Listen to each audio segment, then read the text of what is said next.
Chris and Pete, 5 years ago, going back 5 years, 1999, Carling festivals, it all comes to an end. Would you have believed 4 or 5 years on that you'd be back together again?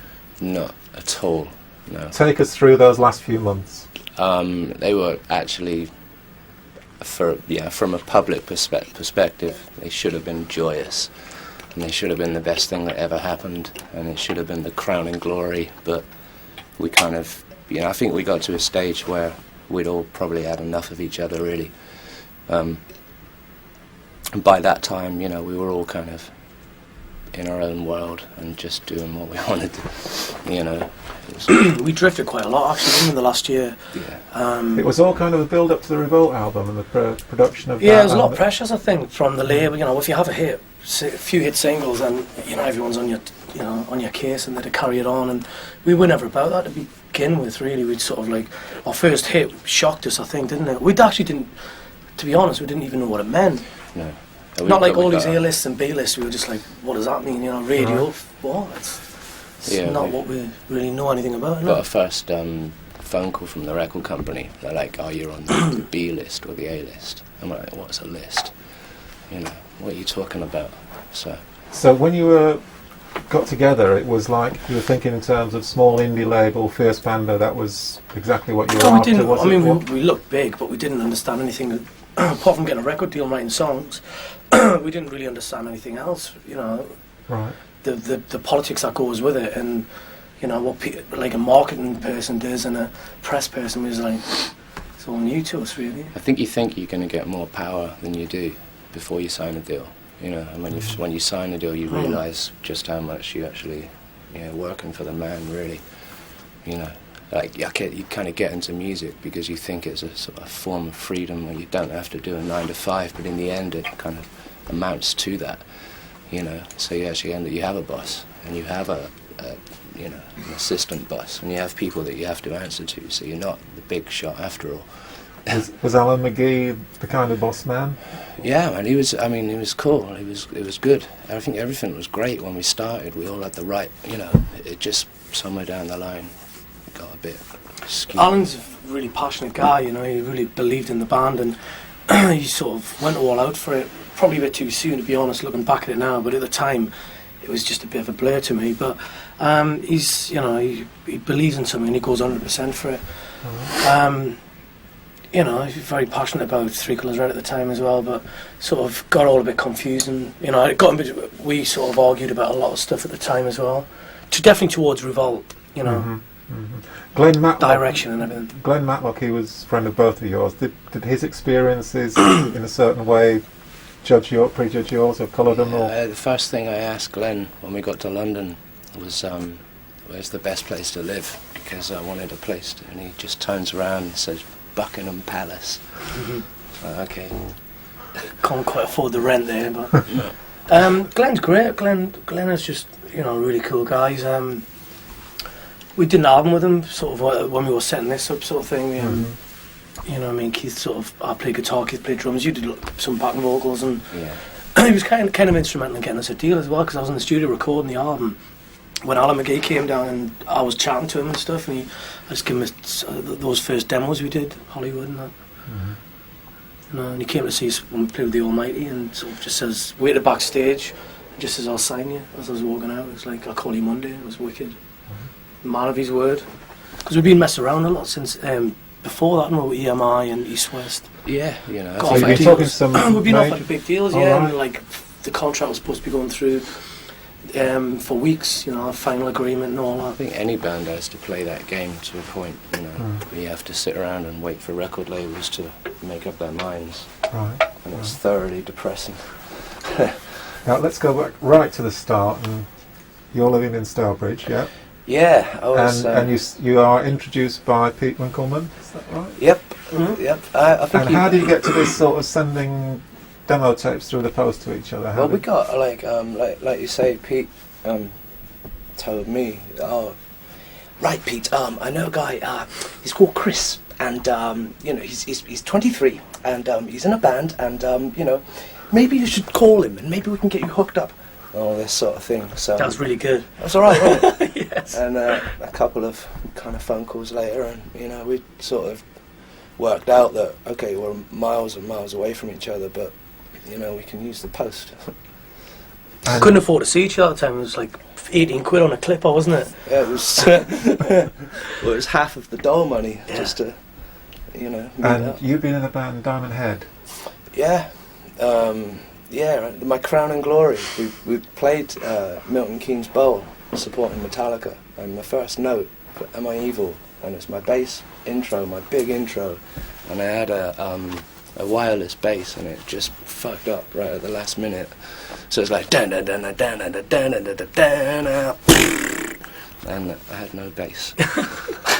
And I've seen the video back, and basically I'm miming all the way through, and it's just guitar and drum and vocal. Sorry, guys. Chris, what were you doing in the early 90s? I was at school. I was about 6 in the early 90s. Up in Newcastle? I was in about... Well, my first band was a band called For God's Sake, really, the first proper band. Just did one album with Bleeding Heart Records, I think. Did about 6,000 copies, I think. Boy. Big in Newcastle. I was a hit in their local pub. Right. But, Broken Dog? Yeah. Yeah, you know Newcastle. Yeah. Played that myself. Did you? Yeah. Bit of an old rocker, yeah? A bluesy. Bit of a blues rocker. Yeah. Excellent. Yeah, Broken Doll was the club there, was it? Yeah. Yeah, sort of. I mean, I played the Riverside more, and you know, there was a couple of other pubs, but yeah, Broken Doll was the place to play, wasn't it? It was like the cool little pub. It was held about 60 people, I think. Right. And these tapes you were sending each other, the first ones, were they similar styles? You know, it's an interesting sort of album, wasn't it? way of communication. I think Hollywood, very first Pure. song, the first guitar riff I got was turned into a B-side in Zipper Morals. Yeah, it was. Yeah, that was the first track. B-side of "This Is My Hollywood." Nickel Holiday. One of them. Nickel Holiday. Right. So you were seeing eye to eye very early on, yeah? Yeah, it didn't last for long though. No, it did. So we were great at first. Didn't last very long. It was great. Yeah, we bonded really quick. You know, we wanted. Kind of, it didn't really, because we sort of fell out a bit before we'd even done a gig for a couple of weeks.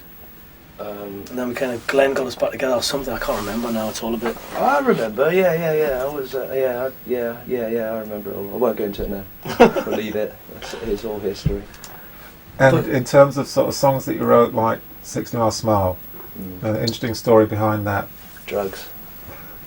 Yeah, some drugs are bad, some are great. You just got to know your way around them. But I took the bad one.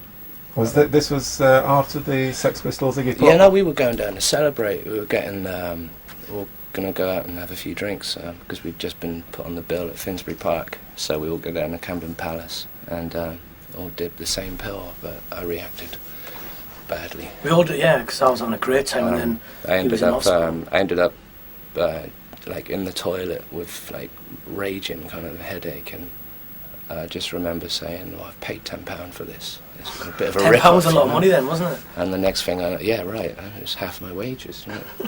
And the next thing I know, I'm in a hospital with drips and heart monitor and all that. You know, I actually did my back in on the hospital bed, kind of coming up, sort of, because I had a fit, and.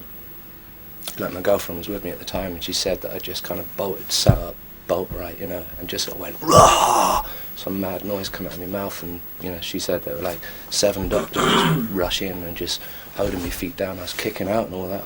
I'm an anarchist in my subconscious, you know. I remember because I went with him. It was me, him, Social, and we went to the hospital, and I remember you lying there. And there was he was all on, had like wires coming out of him and everything, you know, and the doctors were kind of leaving. I was tripping off my face. I was having a great time. It's all a bit surreal. But then the heart, because in the background the heart machine was just going like doop, doop, doop. And then all of a sudden it stopped. And my heart and everything, I was just like almost burst out crying and stuff. It was weird. But it sort of like completely just flatlined, or whatever you call it. What's it called? I don't know. I was out flatline. I think it's flatline. And And basically what he done is just rolled over and leant on the wire, so it stopped the signal or something. All I remember is waking up the next day and just like about 3/4 of my back muscles were gone, you know. And we were due to go and play with the Almighty 3 days later. So I did the entire tour, just like even in, you know. And the first video as well, wasn't it? Oh yeah, that was right. That was fun. So when did the line 60 Mile Smile in the songwriting process, which is about that that's, experience, when did that come to you? Yeah, like kind of afterwards, you know, 60 Mile Smile was just about coming up on a pill. Mm-hmm. You know, the rushes you get, and they're like, and they're really raging, like smiling and all. Yeah, that's what it was. Mm-hmm.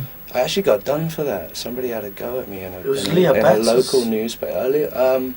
It was somebody's dad. Leah Betts, that the one that with the girl? Like, it might have been, yeah. It wasn't Birmingham, Wolverhampton. Yeah, that was it. And the thing is, you know, Leah Betts, that whole Leah Betts issue was like, to most ecstasy takers, it was a reminder to get your drugs in for the weekend. You know, you'd go along and see a billboard with, like, you know, Leah Betts there, and it's like, oh, must get me pills, you know. And then this guy kind of comes out in the press, and I think he was just trying to have a go, really. But I mean, the whole point of 60 Mile Smile is actually it's a positive kind of be careful kind of song. I don't want to preach, but you know, from my own experience, like I say, not all drugs are good. Most of them are, though. In terms of making the Pure album, you got the deal in June, didn't you? And the Nuclear Holiday came out the following January. So there's a fair amount of time in between. How do you remember those months, you know? We always tend to sit on a record for a long time before we put them out. I don't know why that is. I think it's about release dates, really. You've got to try and get the best one for your band at the time. So, but we usually just sit around and listen to the tracks, and we can't wait to put it out. But the album's done quick, though, wasn't it? The album's done in a couple of weeks. Yeah. Done like demos, I think, looking back on it. Kind of, yeah. And then you were touring a heck of a lot, and then it was put out in January when it suited everybody. Yeah, we toured our asses off then. I mean, we were touring all the time. So we did all the way through the first 2 years, didn't we? Really? Yeah. The second album took a while to make, actually. That's probably when the kind of craziness sets in a little. It's when you're on tour. You know, that's the hard one. I think. But the media really took to you, didn't they? I mean, say it was Big Breakfast and.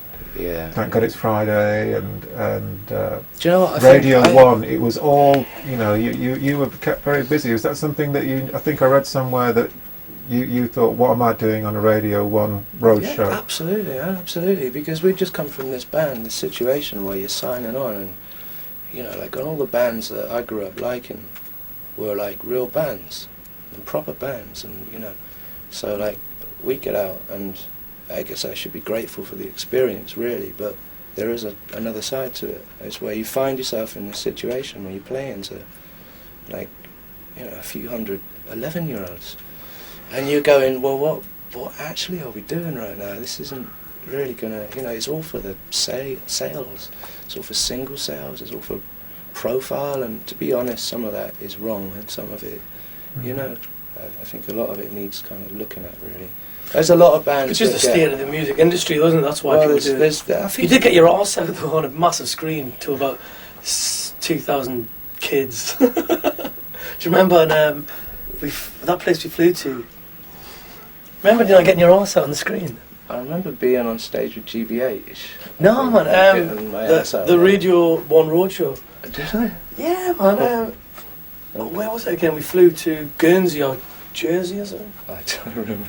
Do you not remember doing that? No. Your arse was like that, because I had the screen beside me, and it was you mooned, and the camera was on your arse at the time. Okay, no, I don't remember that? I don't remember that. That's one of the highlights of the band, that was. Well, Glastonbury and mudslinging, that's another one, isn't it? Yeah, that was great. That was a good one, because we were on stage, and I think at the time, you know, we'd been kind of given that big push and a big hype and a big blah blah blah, Freakers Road, blah blah blah. So I'm sure there were a few people that were a little bit like, right, yeah, come on then, you know. So we come on, and you know, we have a lot of energy live, and we like to give it out, and maybe that got a few people going. It was absolutely tipping it down with rain.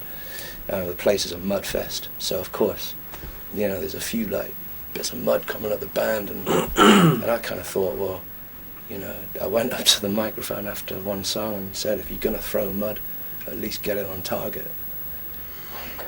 I remember playing Through Breeze. That Like, was- this bit of mud came over on me fretboard. It was just like.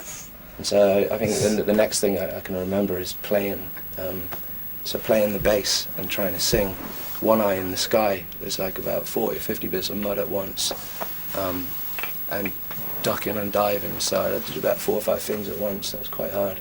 But I caught one at one stage and threw it back, and then I caught one and shoved it all around my face, as if to say, look, you know, it doesn't matter.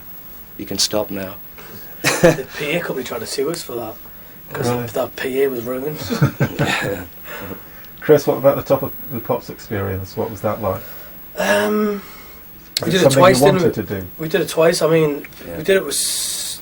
Yeah, it is, isn't it? I mean, it's always Top of the Pops. It's like as a kid, you know, it's the thing to do. It's the one that you go. Your granny goes, "Are you going to do Top of the Pops?" And you go, "Yeah, I've done Top of the Pops. Great." So we did it twice. 6 Mile Smile was a bit weird. It was all right. It was good the first time. But I thought, looking back, Beautiful Day was really proud actually because we did it with a string section live. Yeah. Completely everything live from the top, you know. Not many bands do that. Not many bands sing live, let alone play all their instruments with an orchestra live. So, you know, it's a pretty cool thing to do. Mm. And then, as you're making the Revolt album in pre-production, was that when your tensions that led to a non-speaking We always had situation? tension, didn't we? I think there was always a little bit of tension. There's always tension in any band, really. It's nothing new, you know. Mhm. It's like, I mean, Especially with two people like us, because we both kind of have ideas of what we want, you know, and it's sort of... by that point, we'd probably kind of lost it a bit anyway, you know. Like, we'd kind of done the first album and we'd all been toured out and we're all a bit tired, and then it's like, well, ram straight in to do the second record. Mhm. Get in there, you know. So, Mhm. like, I can remember sitting around for hours, like 20 foot away from the studio with a pen and some paper and just trying to, like, oh God, you know, fuck, we have to record, you know, like, and so that's a kind of, you know, like, there's the old cliche, you have 20 years to write your first record, Mhm. and actually it's true, you know, you get like one. Did you write on the road? No, I don't know. Not that time. No. I know, we did a lot of things on the road. Kind of, we weren't really equipped to do it on the road, you know. Now I think, like, I've written a couple of things the last 2 hours and things like that, but it's only because I've got a laptop now and I can work it, you know. It's not easy to write on the road though. Too much going on, I think. Let's jump forward now to recording this new album, Union of Souls, at Atom Studios, Mighty Atom Studios in Swansea. Mhm. How did you come about studio? Came as part of the deal, really, Right. you know, so. They like, own their yeah. own studio. I mean, basically, we've got to a stage where we can, you know, we kind of realise that we've had a pretty major push already, you know. So, I mean, for us to expect that once more and to have a proper, you know, like millions of pounds pushed at the band, I don't. So, I mean, I think always maybe the way was going to be an alternative route, you know, put out a record alternatively, independently, and this place kind of came with the deal. So. Mhm. And it's like being done in 2 bits, as I understand it from Joe, whereas you came here with 4 tracks that have been basically done, is that right? And you're doing 8 here. No, I've got 2 tracks. Well, I've got 4 tracks, but we're going to use 2 for the album. Right. Which are the 2 that you sort of brought to the... Repeat of Fade, Mhm. which has been a single already, and FCKU, with Pete Rock. Right. And Pete, however, by the way, is the spokesman for his generation. He's the greatest lyricist I've ever come across. Thanks, Chris. I'll stick that in. I'll stick that in. You can cut that out if you want. well, on that happy point, thanks for your time. Thank you. Pete, the new album, Union of Souls, firstly, that's the title track. Tell us how that track came together. It's a big orchestral piece, isn't it? It's quite I think it's like a different kind of intro for us. I think like our first 2 albums have both started quite heavy, and this one I just wanted to come in with a whisper and just, you know, I mean it's a little bit kind of Nick Drake-ish actually, just in its kind of arrangement and some of the guitar chords, and but I like the imagery of it, you know. especially after our past. You know, try and kind of put something over that's a bit more cohesive. Is Nick Drake an influence of yours? Sorry, Nick Drake? Yeah. Oh, I love Nick Drake, yeah. Mm. I did a gig at the Barbican once, Nick Drake tribute. Alright. Yeah, I played Road and Which Will to about 300 people, one light bulb and an acoustic guitar. Mm-hmm. I never shat my pants like that before. Mm. I was talking to John Martin, I interviewed him a while back, and he knew Nick Drake, Yeah. and he said he was the heaviest person ever to be around because his ambition was his failing. Yeah, I mean, there's a lot of things I can understand about someone like Nick Drake failing, for want of a better word. I mean, I know that he had trouble playing live shows because he'd be playing this amazing stuff on acoustic and singing, and you'd have like a load of people at the bar, you know, all right, what'd you do last week then, you know? Yeah. And it doesn't quite fit with the whole mood, you know. I think to get the proper Nick Drake experience, you have to put Pink Moon on very loud in a dark room on your own, and just lose yourself in it. It's an amazing record. Let's go straight on to 9/11. Where were you when you got the news? I was at home, and I got a phone call from my girlfriend at work, and she said, put the telly on now. And it was like, yeah, whatever, you know. She said, now. So I put it on. It's like, whoa, what the hell is going on? You know, it kind of really opened my eyes to what's going on right now, you know. I mean, to be honest, I've gone through a lot of my life not really thinking about what our governments do or what people think or what, you know, I think you spend a lot of your time in your childhood or your youth just kind of rambling through it. I know I did. And then something like that happens, and I can't really, you know, see any other way apart from being transfixed by it or being like, you can't ignore that, you know. And landed debris, what was like the time like between? Landed debris. Yeah, that's kind of like it sort of talks about the American stroke UK foreign policy, really, the way that we treat people like bullies, you know. We're like, America and England are like the bullies in the playground, you know. We're probably hated the world over, and yet we can't seem to understand this, you know. We've got freedom, you know. They're jealous of our freedoms and all this kind of stuff. It's like, well, what about us embracing other cultures? What about us quitting putting McDonald's signs everywhere? What about us letting the Middle East be the Middle East? What about us laying off, you know? Some of the things that you read about are quite disgusting, really. The way that people are just wiped out, you know, without a mention. And Made in Indonesia, that's about third world exploitation? Absolutely, yeah. I got a book by John Pilger. I think it's amazing. I think he's a lovely guy, you know. He's just very easy to understand as well. That's the thing about politics, you know, to make it easy for people. We need a John Pilger, we need a Michael Moore, we need, you know, Noam Chomsky's a bit hard going if you're new to it, you know. But we need some guys that can just come along and tell it like it is. I wish there was more in music, but I don't think it's really geared towards that at the moment, you know. Music to me right now is like OK Magazine. It just sucks, you know. There's no one saying anything, no one's, you know. And I think, ironically, for a time where we could, like the 70s spawned the Pistols and the Clash, and because of the times they came out, because they were pissed off, they'd had enough. It's like, right now, I don't think it could be any worse, you know. It's ripe for any band to come along, pick up a guitar and be punk, you know, because the whole thing is so staid, you know. What do you think of John Lydon on I'm a Celebrity, Get Me Out of Here? Kind of two minds about it. I love John Lydon. I think he's amazing.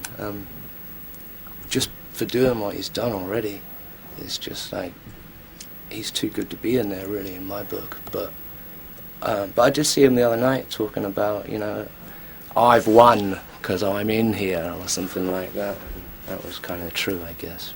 I don't know. That to me, that's all part of a media which is slowly taken over. you know, from television to magazines, newspaper. I don't think you get much truth, really, you know. In terms of lyric writers, past, which are the ones that really influenced you or admired, you know, made you want to pick up a pen? That's me, you know. Yeah. Like, I don't think I really wanted to. I hate the idea of copying people. But was there a line that you once heard in a song where you thought, that's what I want to be able to do? Yeah, but I couldn't say it right now without thinking. But Right. yeah, I mean, there are loads and loads of good bands and good songwriters. But I think they're from a different era. Which era I'd be interested in? Any, mate, you name it, 60s, 70s, Yeah. even the 80s threw up some decent bands, I think. Which 80s bands? Because when I mentioned to Keith about music in the 80s, he sort of said, was there any music in the 80s? You know, I kind of liked bands like Joy Division and even U2, I think. Right. You know, probably, I think U2 have got better and better, you know, as we've come into 2000. I think they've just improved as a band, but there are only a few of those kind of bands left, you know. The entire record industry is still kind of benefiting on the back of U2 and bands like that, you know. They're keeping the record companies afloat.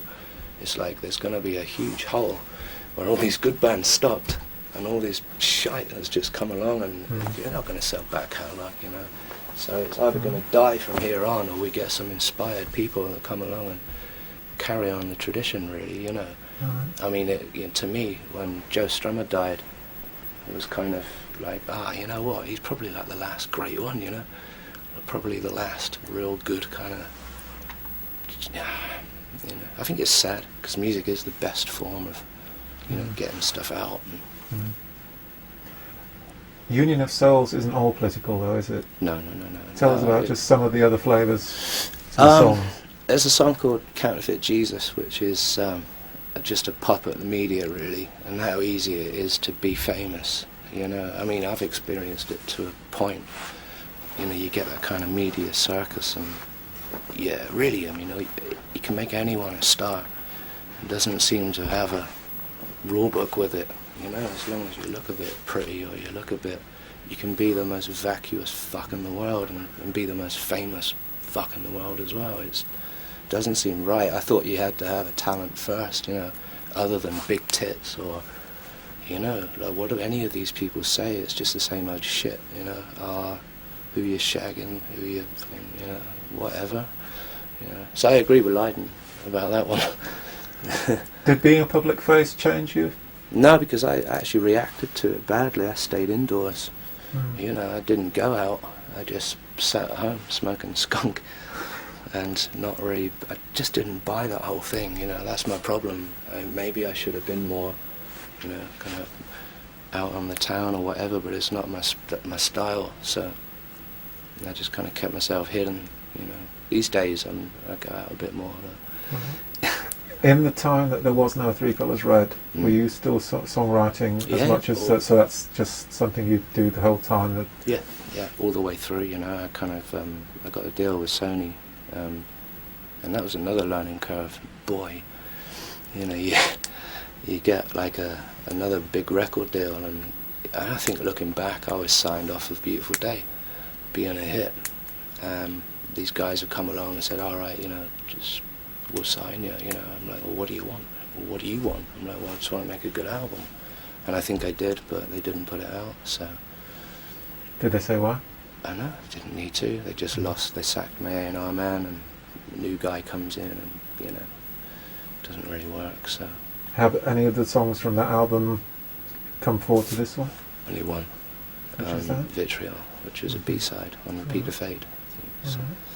Yeah. And I read somewhere, Pete, that you're thinking of studying Open University course or something. You know what? I've already missed the start.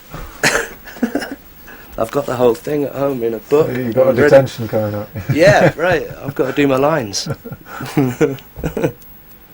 Yeah, no, I've really fucking missed the boat there already. I should start learning. But yeah, learning rocks. Learning is the new rock and roll, you know. I think people should be more aware. You started a course, have you? Yeah? Well, I was supposed to start probably about a week ago, but this is all getting a bit, you know, What, Open University or? Yeah, Right, it's a OU. social sciences course. You Right, know, it's just about kind of people and psychology and economy and whatever. You know, but I think you can learn more just by opening a John Pilger book, really. Can I get my free John Pilger books now? Is that enough plugging? Pete, thanks for your time. Thank you.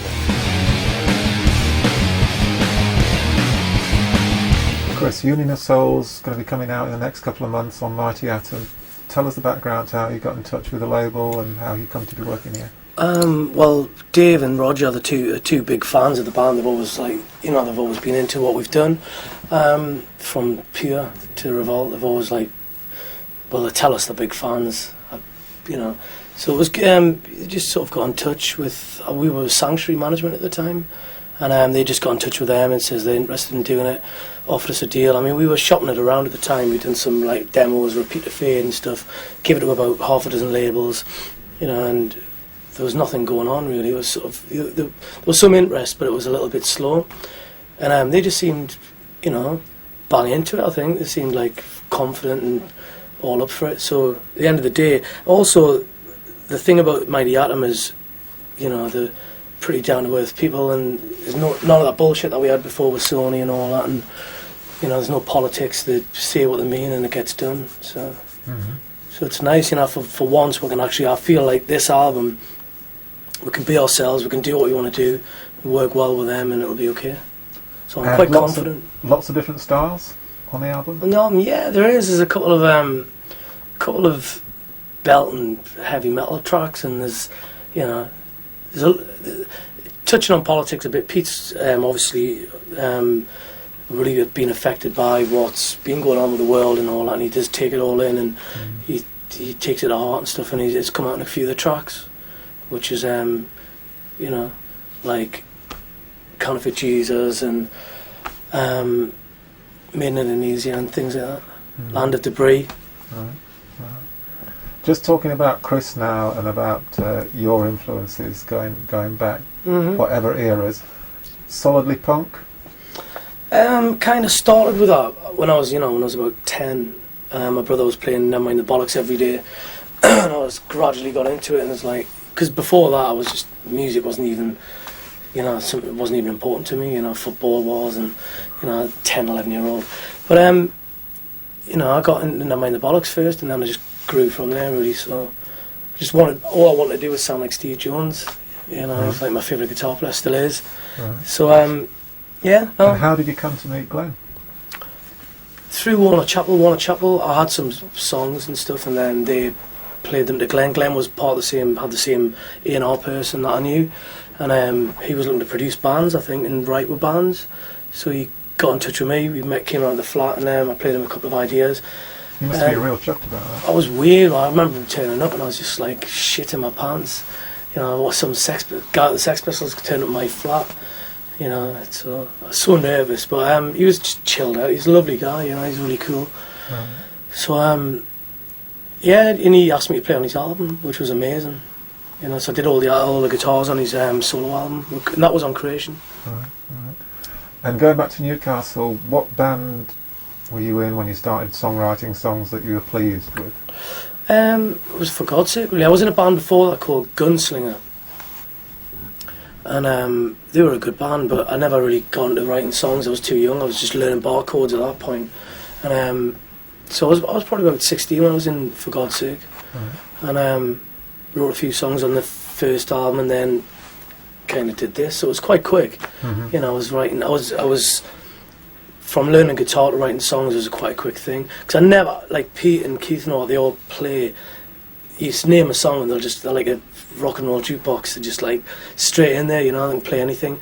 And I always end up sitting at rehearsals going, with my finger up my arse going, I don't know how to play any of these songs, but I can play chords and I can write riffs and melodies. Songs. Yeah. So you're the melody man, yeah.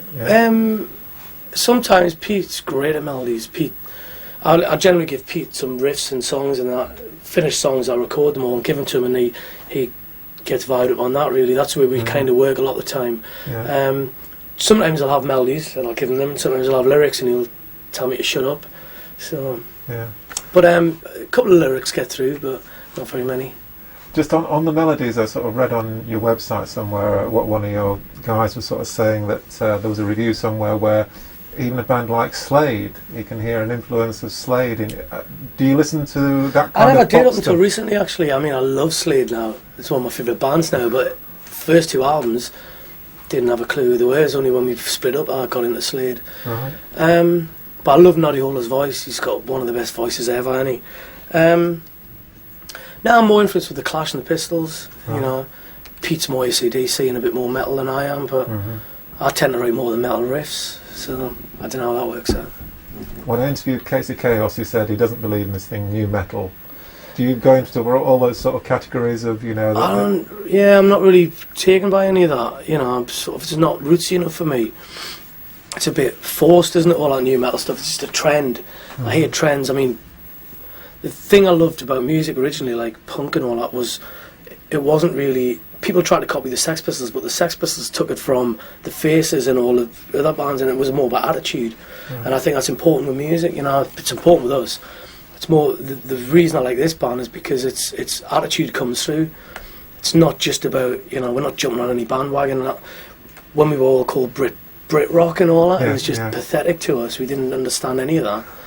So we're definitely out there on our own. We're not a part of anything. Now, just turning off on the 6 months leading up to the split, the Carling festivals, where you and Pete couldn't work together, you couldn't write together. It got to that? Yeah, it was. Yeah, we did. I remember touring America and stuff, and it was at the point where we never even spoke in 3 weeks. We were on the same bus, you know, and it just wasn't, you know, it was just over then, I think. But I can understand why it happened now, looking back. Because, you know, there was a lot of politics, record company politics. Musically, we were so drifted. I mean, he was getting into, you know, Beautiful Day is a prime example, isn't it? I mean, I was writing me big rock songs, and he was getting a bit more adventurous at that point. I mean, when we got back together, I kind of caught up with him on that. I mean, I love all that now. I look back on Beautiful Day, it's a great song. At the time, I was kind of, when we split up, I thought it was, you know, I hated that song because it was the reason we split up, and I couldn't listen to it. But now I listen to it and I love it, you know. So, and I like what he did. You know, he's got a good take on things, Pete has, and you know, he knows what he's doing with songs. So, and he knows he's good with my songs as well. You know, when I give him my songs, he generally comes back with something quite exciting. Yeah, he adds to it, definitely. You're going to be touring the album, yeah? Definitely, yeah. I love touring. What's in the pipeline?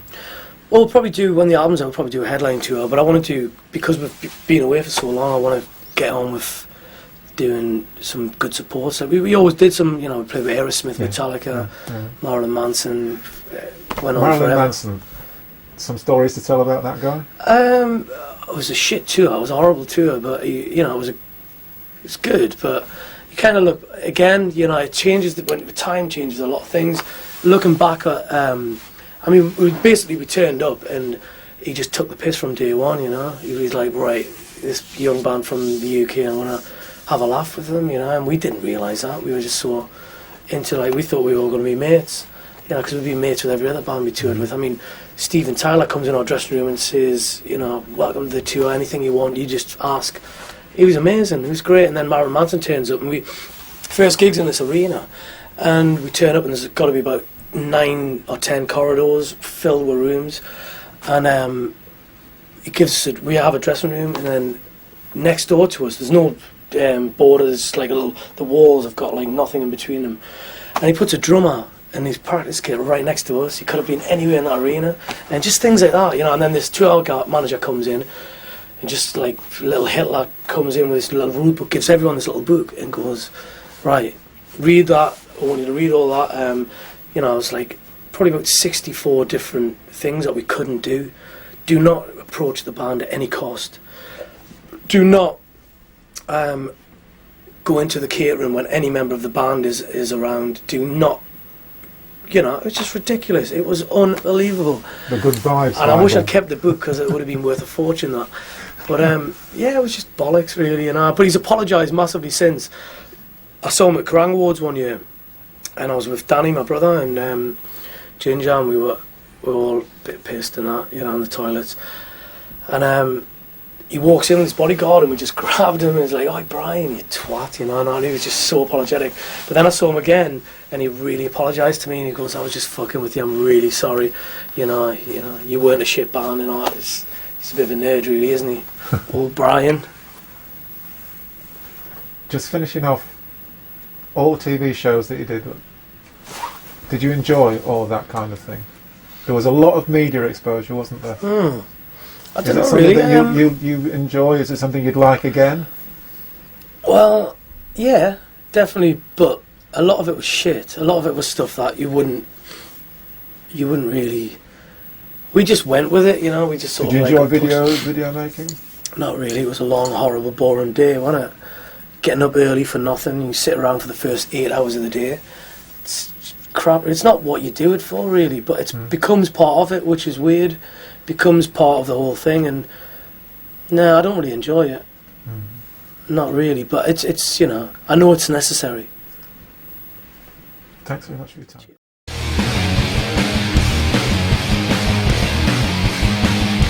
Paul, tell us how and when you got the call from Chris and Pete. It would have been about probably a year and a half ago now. A friend of mine told me that the band were reforming, and I sent off a photograph and general application. Got a call from Chris probably 3 days later, so it's quite quick. You're based up on the northeast? I live in Essex at the moment. Right, but then are you from the northeast originally? I am, yes, right. Newcastle, yeah. So you were in on all that scene there? Not really, no. I've been in the southeast for probably around 10 years, so right. That's kind of where I've been based for quite a while. Yeah. Three Colours Red, what did that mean to you during the mid-90s, late 90s? Were you catch up with them at festivals and stuff? I'd never seen the band live before, no, but obviously had seen, heard singles and right. was aware of the band. Yeah, and how did you find their music? What kind of style? What kind of style? How would you describe it? How would I define Three Colours Red's old stuff? I would say rock, punk, indie. Yeah, somewhere between those three. Yeah. Yeah. And your own sort of bands before joining this band? Actually, my own band with school friends. That was pretty much the scenario. And what kind of styles were you playing there? Again, rock, indie. I would so say, who are your guitar heroes? Yeah. Guitar heroes. I haven't got many guitar heroes, but I would say bands that I'm influenced by: AC/DC, Cure, Smashing Pumpkins. Power chord stuff? Yeah, lots of that, and a really wide range actually. I love most rock, indie, punk, a lot of stuff. And what kind of material do you write yourself? Similar. Right. Any used on not with Three Colours Red, no. Right. Any to be used on this album? No, actually the songs were all already pre-written quite a while ago. So.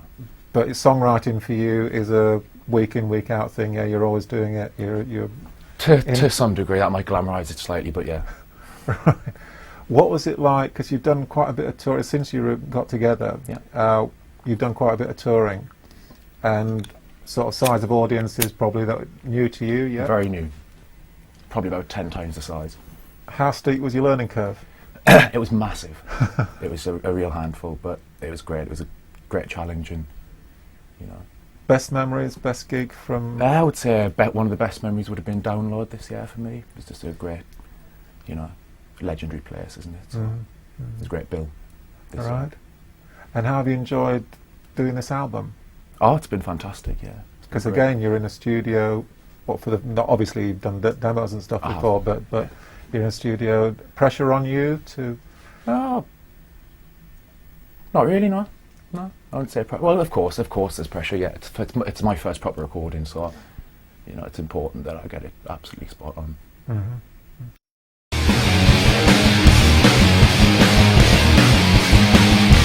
Keith, take us back to 1995 and when you got the first phone call from Chris. What were you doing at the time? Well, I've known Chris for years anyway. From bands we were both up in Newcastle, and we shared the same management as well.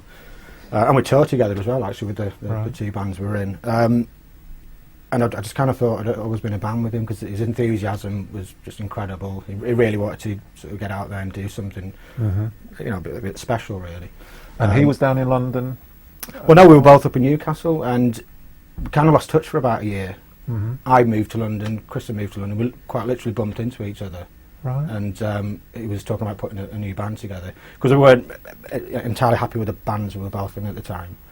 And I just said yes instantly. What was your band? A band called Skyclad. Right, and that's where you did the touring of Europe. Yeah, we did a lot of touring of Europe and released about 5 albums. Mm-hmm. But I just kind of had enough of it after sort of 5-6 years. I just wanted to move on, do something a bit more special, and I wasn't happy with the situation anyway. So when Chris came along, I was like, yes, definitely. And when you bumped into him in London, Keith, was the Three Colours Red idea quite a way down the line? He was in touch with Pete. They'd been exchanging their demos. Well, I think it was very early on. I'm not sure if he had been in touch with Pete up to that point. I think he got in touch with Pete through a mutual friend. Right. And slowly just started bringing them together. You know, he had it in his head, kind of musicians that he wanted to use me on drums and everything. So it was just a matter of time, really, you know, just slowly put it all together. And we had a first meeting in a pub in Willesden, on Willesden High Street, Mm-hmm. the 3 of us, and it sort of just moved on from there quite quickly, actually. But it was always thought to be a power trio, wasn't it, really? It was a 3-piece. Well, initially it was. I don't think that was what we really wanted. You know, we did search for a second guitarist. Pretty soon, yeah. Yeah. Like I say, it all came together quite quickly. Right. And again, Ben was sort of pushed our way by friends and people, recommending people to us. And again, another meeting in a pub, a few drinks, and I don't think we'd played a note up to this point, but the idea was there. Right. And Glenn Matlock, he was on the scene around that time, wasn't he? He was, because Chris and myself, whilst we were putting Three Colours Red together, we were invited to record his solo album, so I played drums on. Right. Chris played guitar. Pete actually sung some backing vocals on it as well. So we're all kind of involved. Right. So, because we weren't signed, we were still just doing bits and pieces with other people. And that was really exciting, actually, because it was great to work with Glenn. He's a really nice guy. And he was signed to Creation. So that's where the connection slowly started to come in with Alan McGee and what have you. Which were your sort of favourite bands of the 80s? The 80s? Yeah, the 80s. I don't think I've got any favourite bands of the 80s, to be honest. So you went straight back to the 70s for your influences? Well, I mean, there was probably the bands from the 70s that went through to the 80s. There's AC/DC, and there's quite a bit of heavy metal in there as well through the 80s. But then I sort of progressed away from that slightly into Neil Young and all sorts. And so you went further back, in fact, yeah. Oh yeah, I kind of had a tendency to do that, really. I still do, if I'm bored of what's around, I'll just put a bit of Pink Floyd on and a bit of, certainly some Led Zeppelin, and just think there's nothing like this anymore, John Bonham is a hero. Well, still, no one's ever copied him. They've tried to copy him, but never managed it. The sound he got was unique, but it's hard to copy people because no one plays like John Bonham, and I don't suppose anyone will, And no one plays like Dave Grohl. He gets his own sound and from his own style. But the drum sound on Say a Track Like Pure, that is very special as well, wasn't it? Special at the time. It was well, that's my sound, That's, that's the kit I use and everything, and so that will always be my sound, I suppose. Right. And what was your best memory from three years of touring? Well, there's quite a few high points. Playing Wembley Stadium was just that's incredible. Aerosmith, yeah. Yeah, that was an Aerosmith show, and that was just amazing. That was the biggest buzz I've ever had in my life without a drink or anything. It was just the feeling of walking out there. I felt like Roger Taylor, just sat there behind the kit at Live Aid or something. That was very special. But then charting as well, our first single to going at 22. Doing Top of the Pops, the whole thing. It's all very special. It's just about that Wembley experience. You played in clubs and small clubs. What's the feeling like when you're in that much space? Well, this was quite late on in the band's career anyway. So we'd played a lot of festivals that size over throughout Europe, and we played Reading loads and the Phoenix Festival, and it's just because it was Wembley that was the difference. And I think it's probably the first football stadium we played as well. So just the feeling of all the crowd around, and the weather was incredible, and so it was just different because of that, because it was Wembley. We played festivals in Holland that were 250,000. Wow. But it was just another day in the life of the band, really. Right. Because you get on the festival circuit and it's back to back, and you're on it first, in the afternoon at 12 o'clock, and it's because we were doing quite well in the UK that we got a really good response from the Wembley show. Right. And now, sort of going into the last year, 1999, before the split, when did you sense that things were perhaps heading towards the end?